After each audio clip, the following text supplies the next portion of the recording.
Selamat mendengarkan podcast ini. Saudara sekalian yang kekasih, tidak mungkin dunia ini ada tanpa desainer yang mendesainnya.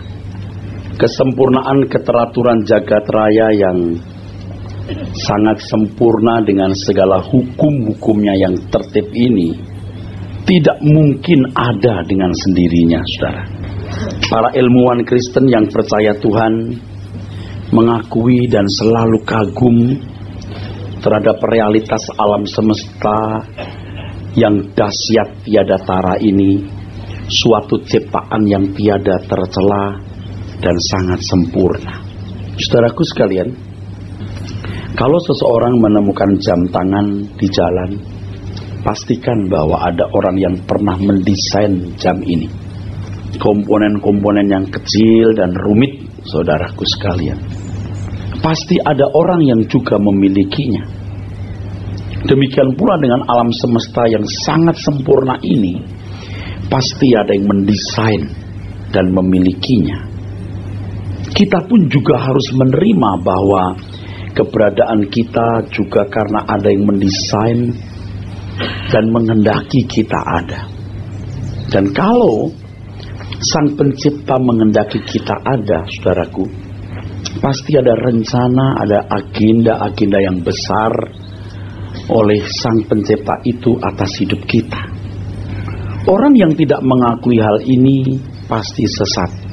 Dan Alkitab mengatakan orang yang tidak percaya Allah itu ada, bebal, bejat perbuatannya. Jadi orang yang tidak mengakui hal ini berarti sesat. Ia tidak memiliki arah hidup. Kalau hidup ia hanya mau melestarikan dan memuaskan keinginannya sendiri. Jadi sesungguhnya ada tangan yang sangat cerdas yang menciptakan segala sesuatu yang ada hari ini. Dia adalah Tuhan yang memelihara kesetiaannya sampai selama-lamanya dan yang tidak pernah meninggalkan perbuatan tangannya. Sebagai orang percaya, saudaraku, kita bukan hanya yakin bahwa Allah itu ada, menciptakan semua yang ada ini, tetapi Allah juga menggelar pemerintahannya secara aktif.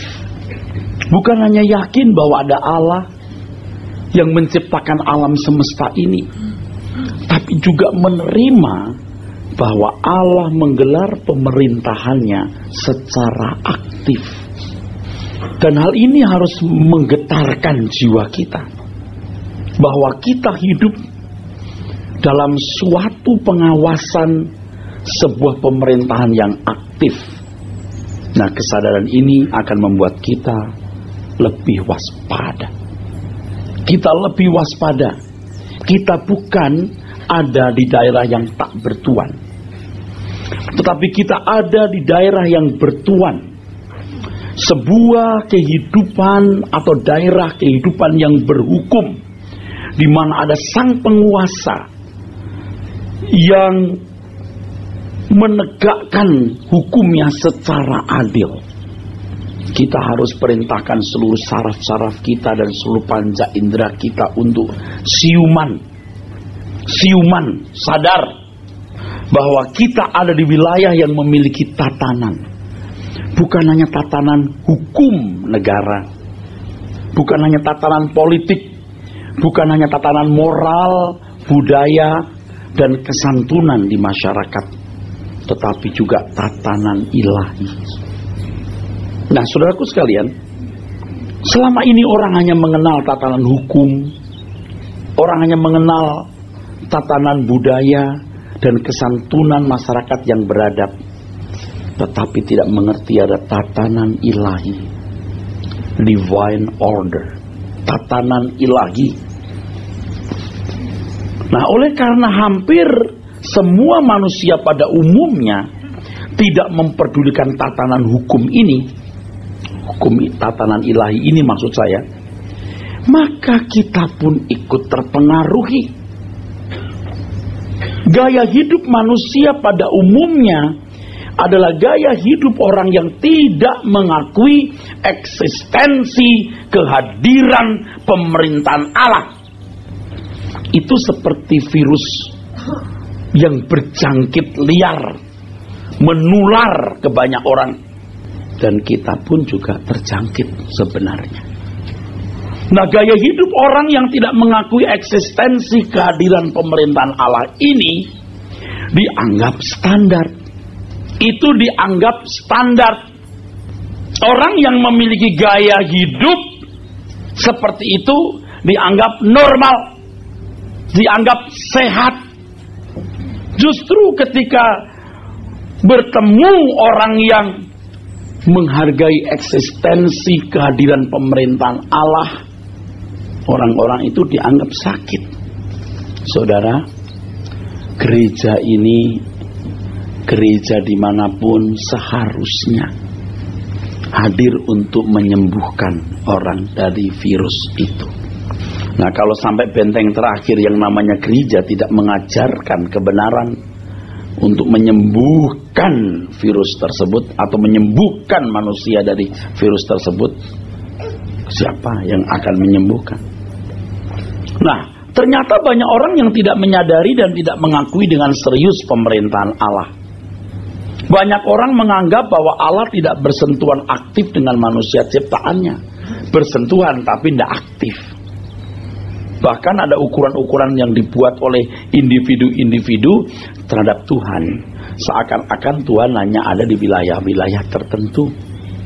Mereka menganggap bahwa Allah ada di seberang dunia lain yang berbeda dimensinya dengan manusia.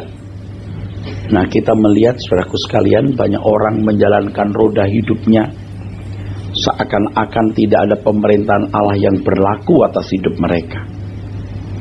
Ini orang-orang yang hidup sesuai dengan keinginan sendiri. Dan orang-orang seperti ini pada dasarnya menggelar pemerintahan sendiri.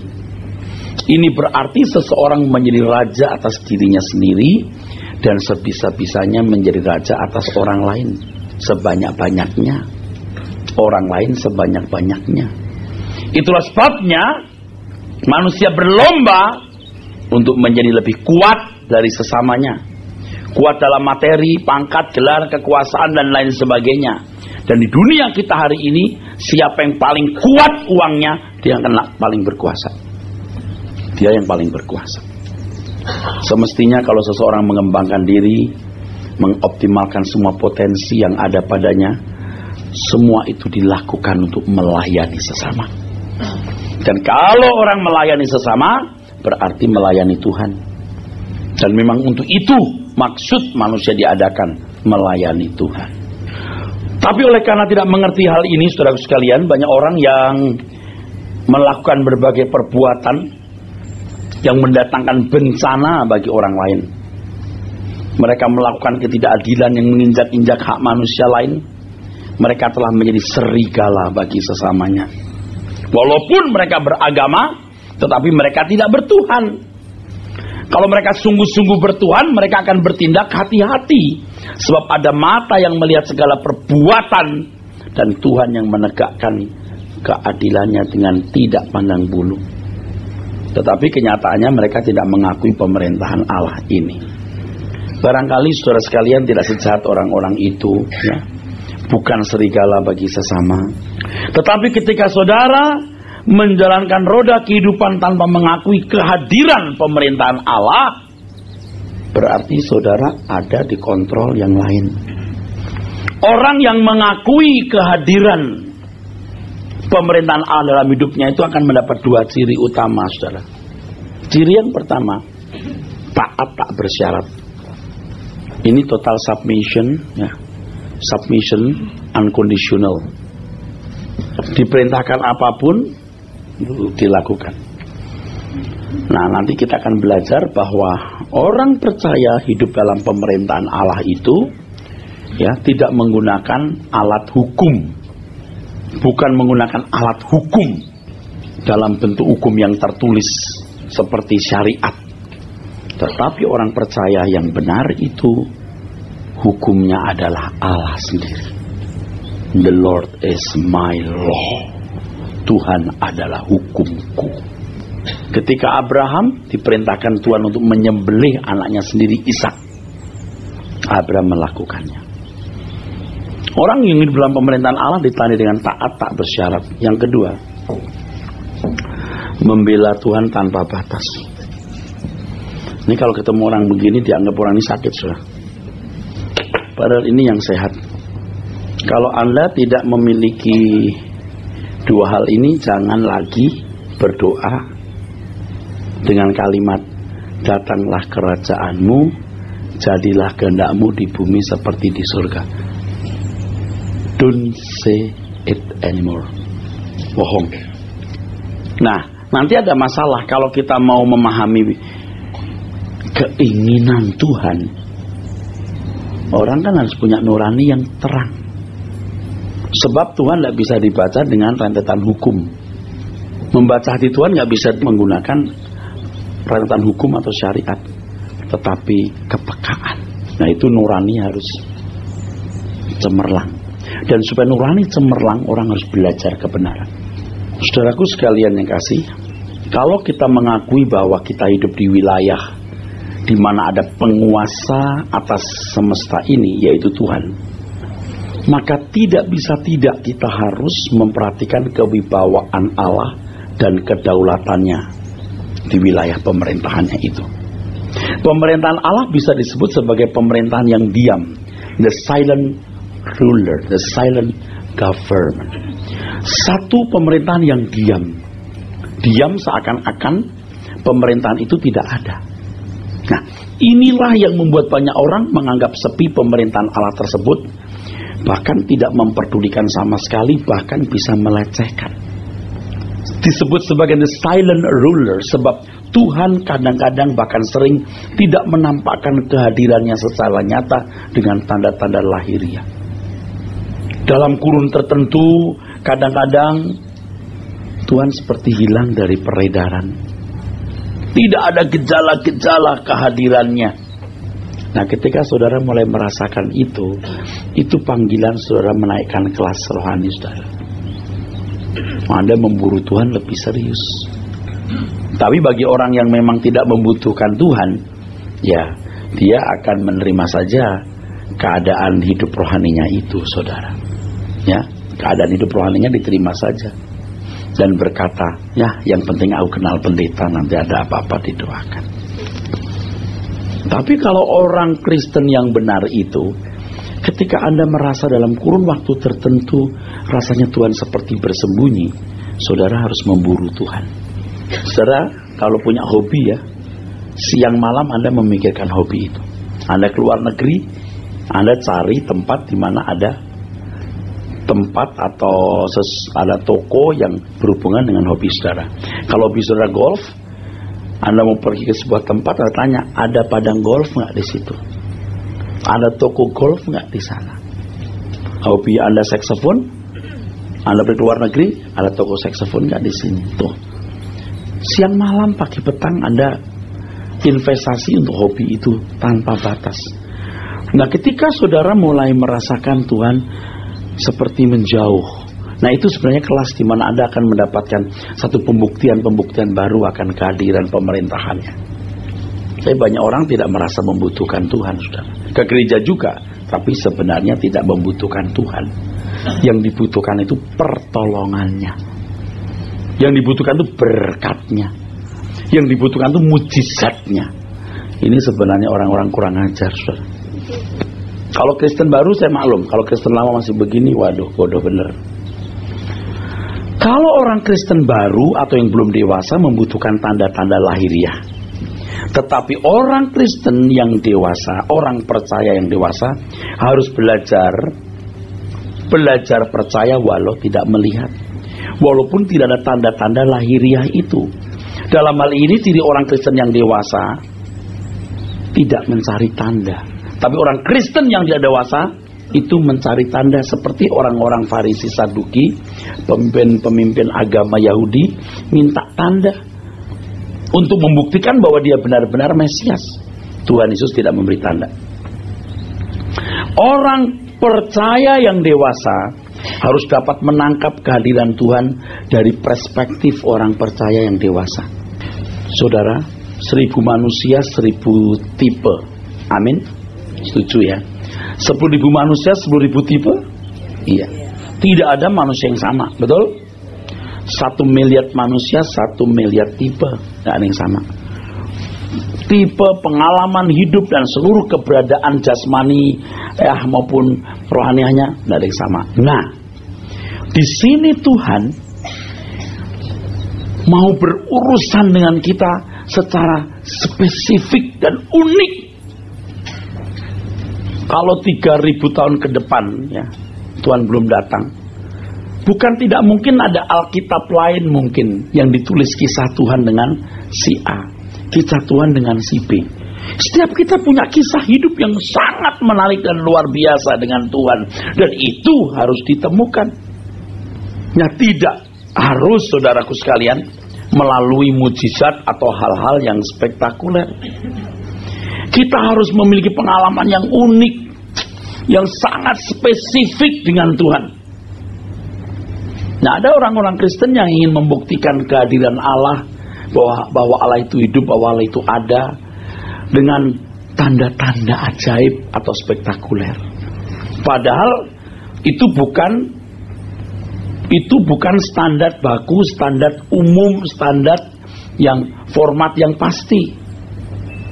Itu bukan format yang bisa dikenakan sepanjang zaman dan di segala tempat. Pada waktu Allah menunjukkan kehadirannya kepada bangsa Israel, Allah Bapa menyatakan mujizatnya kepada bangsa Israel. Mereka dientaskan dari Mesir ke Kanaan. Ketika Tuhan Yesus datang untuk memberitakan kabar kesukaan, memberitakan Injil kebenaran, Tuhan hari Yesus harus disertai mujizat yang membuat Nikodemus, mewakili tokoh-tokoh agama yang anti agama lain itu, berkata, jika Tuhan tidak menyertai Anda tidak bisa melakukan mujizat-mujizat ini. Tapi itu bukan standar baku mesti begitu, saudara. Sebab ratusan tahun sejak Tuhan Yesus naik ke surga, orang Kristen teraniaya, ya. Seakan-akan Tuhan tidak berdaya, seakan-akan Tuhan tidak mampu membela umatnya. Tidak ada mujizat dan tanda-tanda ajaib apapun, saudara. Lihat, Petrus masuk penjara, oleh mujizat Petrus dikeluarkan. Tapi Yakobus masuk penjara, dipotong telinga, dipotong lehernya habis. Kalau cuma telinga nggak apa-apa, lehernya. Jadi bukan standar baku. Bahkan kadang-kadang Tuhan mengizinkan kita dalam masalah yang berat dan tak kunjung selesai. Seakan-akan Tuhan meninggalkan kita, seakan-akan Tuhan tidak ada. Nah, pada saat itu kita dilatih untuk tetap percaya ada dalam pemerintahan Tuhan. Jadi kalau kita mendapat perlakuan tidak adil, ya, dan seakan-akan Tuhan kita kalah, tenang saja, saudara, tenang saja. Kita mengenal kebenaran. Pada saat-saat seperti itu kita harus tetap percaya kehadiran pemerintahan Allah dalam hidup kita, tanpa tanda-tanda spektakuler. Sebab iman kita tidak boleh ditopang dengan tanda-tanda spektakuler itu, tetapi kita ditopang oleh pengenalan kita akan Allah dan kesediaan kita taat tak bersyarat dan membela Tuhan tanpa batas. Ini yang kokoh, saudaraku. Jadi ketika seseorang, maksud saya, merasakan kehadiran Tuhan hanya karena melihat mujizat, wah, betapa invalidnya orang seperti ini. Ketika dia tidak melihat mujizat lagi, dia tidak mampu tegak berdiri di tengah-tengah kondisi seolah-olah Tuhan tidak ada. Sebab ada orang-orang Kristen yang berpikir, saudaraku sekalian, bahwa Tuhan itu seperti gila hormat, yang mau tampil lalu show off kuasanya, mau pamer mujizatnya, sehingga orang akan memuji-muji namanya dan beralih kepada Tuhan dan meninggalkan dukun. Buat apa Anda ke gereja memuji-muji Tuhan, tidak ke dukun? Memang tidak terlibat dengan okultisme, tapi hidup Anda setiap hari Anda tidak dalam pemerintahan Allah. Untuk apa? Saudaraku, sejatinya format yang harus dikenakan dalam hidup kita adalah keyakinan akan pemerintahan Allah dengan kesetiaan. Ketika seseorang menunjukkan kesetiaan kepada Tuhan tanpa batas, ketaatannya yang tak bersyarat dan membela pekerjaan Tuhan, disitulah menunjukkan bahwa dia benar-benar hidup dalam pemerintahan Allah. Dalam kenyataan hidup ini, saudaraku sekalian, kita menyaksikan orang-orang yang berbuat dosa tidak dipukul Tuhan, korupsi tidak masuk penjara, selingkuh tidak ketahuan istri, bahkan orang maki-maki Tuhan di pinggir jalan tuh nggak disambar geledek mendadak, sehingga orang berkata Tuhan nggak ada, atau paling tidak nggak apa-apa, nggak masalah. Nah, ini virus namanya, lalu berjangkit juga pada kita. Ini orang nggak tahu rahasia hidup. Hitungan itu belakangan. Dulu ada salah seorang anak, orang dekat saya juga, anaknya kuliah di Australia, dibekali uang. Dia bebas menggunakan uang itu, dan orang tua tidak pernah memberitahu bahwa 3 tahun kemudian atau beberapa tahun kemudian dia diminta pertanggungjawab. Puji Tuhan, anaknya baik. Jadi ketika mana uangnya, papa mau lihat kamu pakai apa selama ini, bisa dipercaya. Pertama ada anak yang begitu rekening atas nama dia bisa pakai macam-macam. Dia main roulette, dia bisa main judi, suka-suka hidup. Dia nggak tahu 3 tahun kemudian papanya minta, coba saya lihat. Nah, banyak orang tuh nggak mikir begitu, aman tuh, nggak ketahuan tuh. Orang yang hidup dalam pemerintahan Allah itu, saudaraku sekalian, tidak harus melihat orang dipukul Tuhan baru benar. Karena ketaatan kita harus ketaatan tak bersyarat, ketaatan yang tidak dipaksa. Anda perhatikan di negara-negara Kristen yang mengerti Injil atau punya Injil, itu nggak ada hukum, nggak ada hukum-hukum yang membuat orang supaya jerah gitu ya, nggak ada. Anda percaya nggak bahwa tidak ada orang yang dari kecil bercita-cita mau nyolong, betul nggak? Kalau ada mah gila bener deh itu orang. Misalnya gini, cita-citaku jadi maling, nggak ada. Cita-citaku selingkuh, nggak ada. Iblis menggiring dia jadi orang nggak benar. Itu kalau hukum-hukum yang keras supaya menghentikan efek jera itu, wah itu bisa habis-habisan saya. Tapi Tuhan mau mengajar kita taat bukan karena ada ancaman hukuman, amin, karena ada pemerintahan Allah. Nah, pemerintahan Allah ini kan pemerintahan yang tidak kelihatan, saudara. Yang hukumnya itu bukan hukum yang tertulis, tetapi apa tadi? Hati Tuhan sendiri. Ya, ini nggak bisa tersentuh atau nggak bisa disentuh oleh hukum negara, hukum tata negara, hukum kesantunan masyarakat atau hukum budaya. Itu hanya bisa disentuh oleh nurani yang bersih. Amin. Nurani yang bersih. Yang ini Tuhan tidak mau, yang ini yang Tuhan kehendaki. Nah, banyak orang berpikir kalau dia menjadi orang baik, tidak melakukan pelanggaran moral, tidak berbuat jahat, dia hidup dalam pemerintahan Allah. Orang percaya tidak begitu. Kamu harus mengerti kehendak Tuhan, apa yang baik, yang berkenan, dan yang sempurna. Apa itu yang sempurna? Lah, makanya Anda mesti belajar kebenaran sampai memiliki kepekaan untuk mengerti apa yang Tuhan kehendaki dalam hidup kita ini.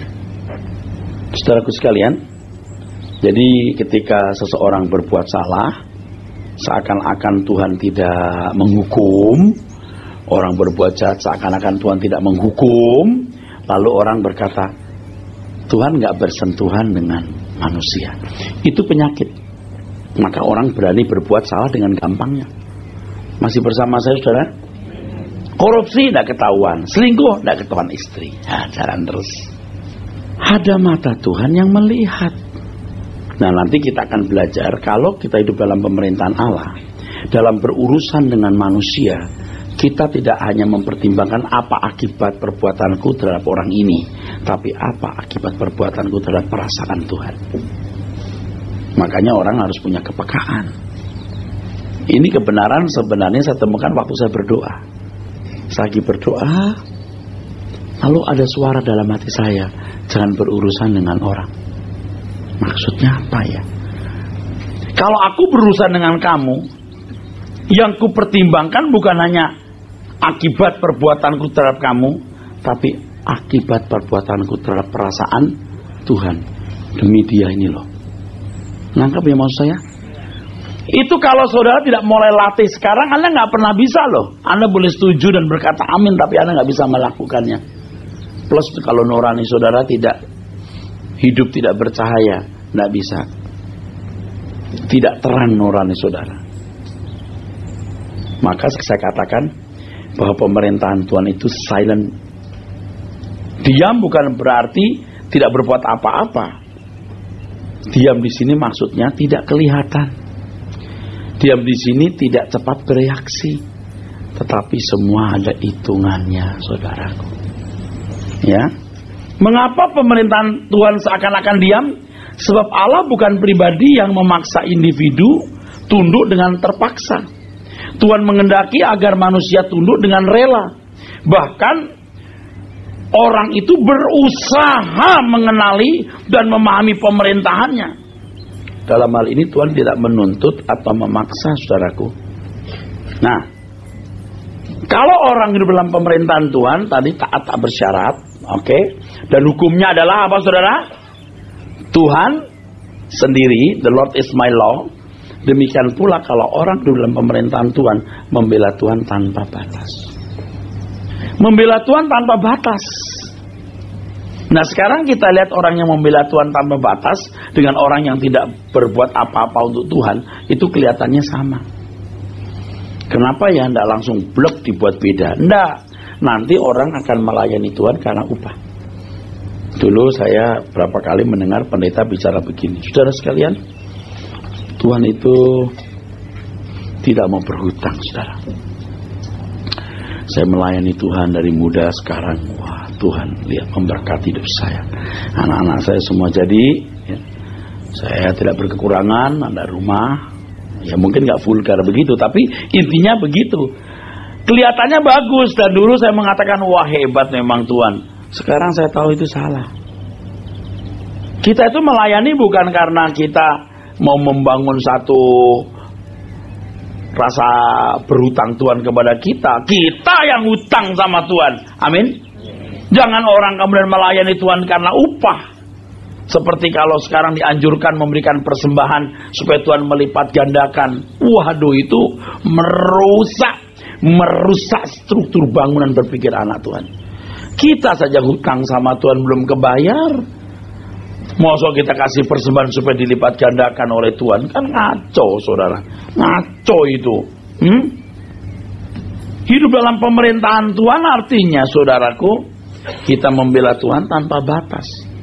Hulu balang saja untuk kaisarnya rela berbuat apa saja loh. Apalagi kita terhadap Tuhan.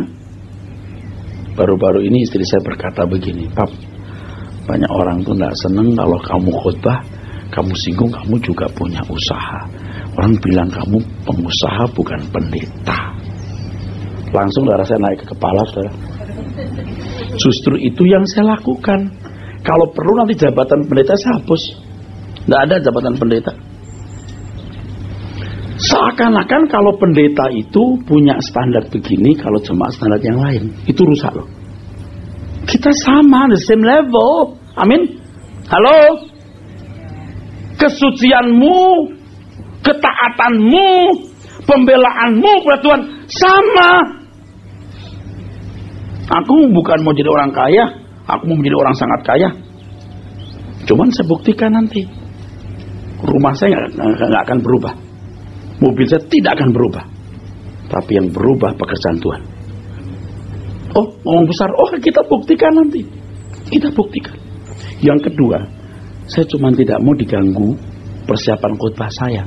Maka ada bisnis yang saya rintis, yang sekarang saya serahkan orang lain. Dan saya sudah melihat itu gejala-gejala Tuhan akan membesarkan itu usaha. Nanti lihat. Justru itu yang saya buat. Saya jangan diakui sebagai pendeta, diakui sama seperti lain. Sebab kalau saya pendeta, Anda supir taksi, yang membedakan bukan profesi loh di mata Allah, motivasi kita lakukan pekerjaan itu. Amin, Pak. Ibu rumah tangga, Anda bukan orang yang nggak berguna loh, nggak bisa buat apa-apa. Besarkan anak-anak untuk kemuliaan Allah. Engkau menaruh saham yang tidak batas di situ. Nggak masalah. Justru saya mau membuat kesan nggak ada dualisme standar. Standar ganda itu nggak ada. Kesucian kita harus sama. Pembelaan kita untuk Tuhan juga harus sama. Orang nggak seneng loh. Oh, langsung naik darah saya. Saya tidak akan dekat manusia-manusia seperti itu. Dia tidak tahu kebenaran. Sebab kalau kita nanti mati, nggak ada sekeping uang pun kita akan bawa. Amin. Nggak ada sekeping kehormatan kita akan bawa, kecuali kehormatan di hadapan Tuhan semesta alam. Sekarang kalau saya pakai jam, Anda yang membelikan, baju Anda yang membelikan, kendaraan Anda yang membelikan, saya bisa ngomong apa lama-lama, saudara? Hah? Sebenarnya tidak salah, tapi berhubung banyak manipulasi-manipulasi dalam pelayanan ini, saudara, kalau kasih persembahan, Tuhan melipat gandakan berkat-Mu. Saya doakan usahamu diberkati. Itu pedagang. Biar saya potongan pedagang mental pendeta daripada pendeta mental pedagang. Ngerti nggak, saudara? Ini masalah kekekalan, ini berat loh. Amin. Dan saudara pedagang pengusaha, ayo bermental hamba Tuhan. Itu maksud saya. Yang otaknya miring aja, dia pikir saya ini punya kepentingan apa-apa. Everything I have belongs to God. Aku hidup dalam pemerintahan Bapa di surga ini. Saya nggak mengharapkan upah kok. Saya cuma menantikan satu hal.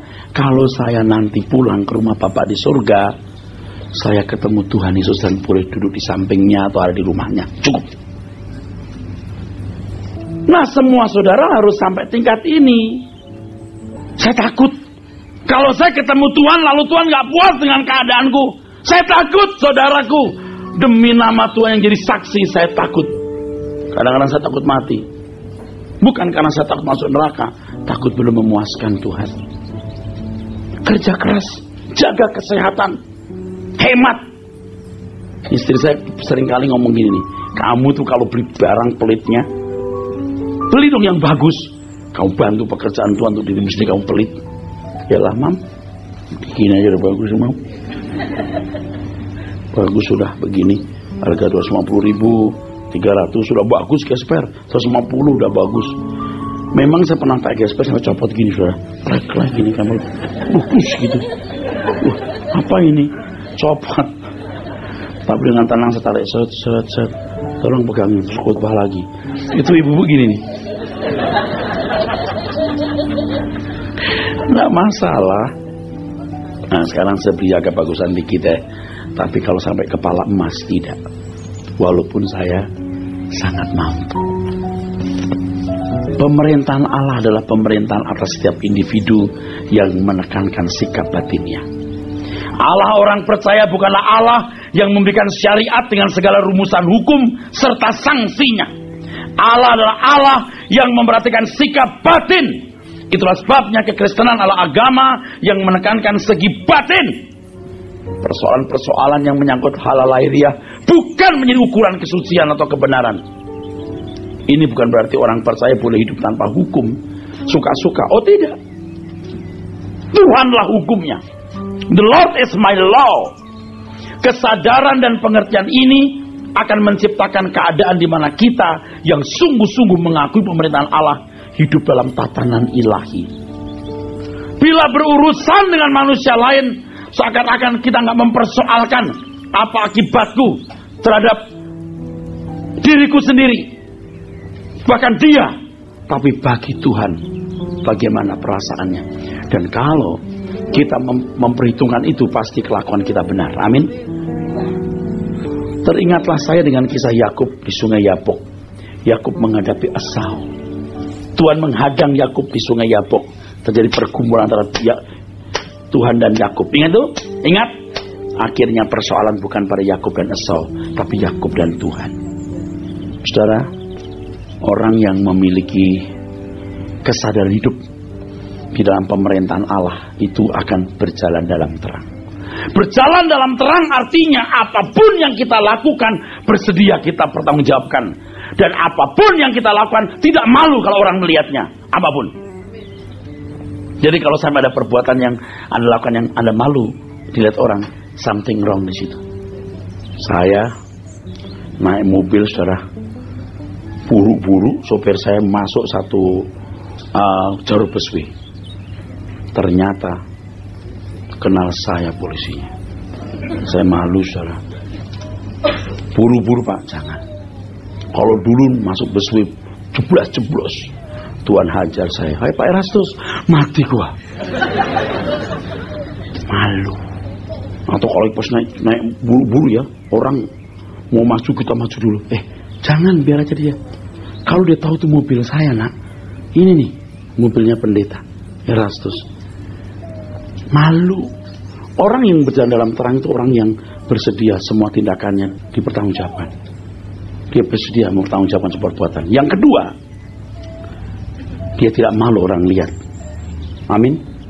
Apa yang kita pikirkan, apa yang kita pikirkan, kita lakukan, kita nggak malu orang lihat. Aduh, itu nggak gampang. Tapi kalau Anda mau menjadi orang yang berkenan di hadapan Tuhan, mesti begitu. Ketika saya menyadari kebenaran ini, saya merasa bahwa saya telah sangat banyak melukai hati Tuhan. Saya merasa bahwa saya lebih peduli perasaan saya dan perasaan manusia dari perasaan Tuhan.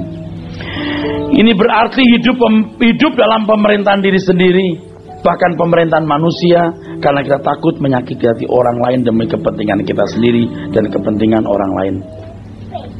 Dengan menyadari kebenaran ini, rasanya, saudara, saya meminta maaf kepada semua orang yang pernah saya berbuat salah.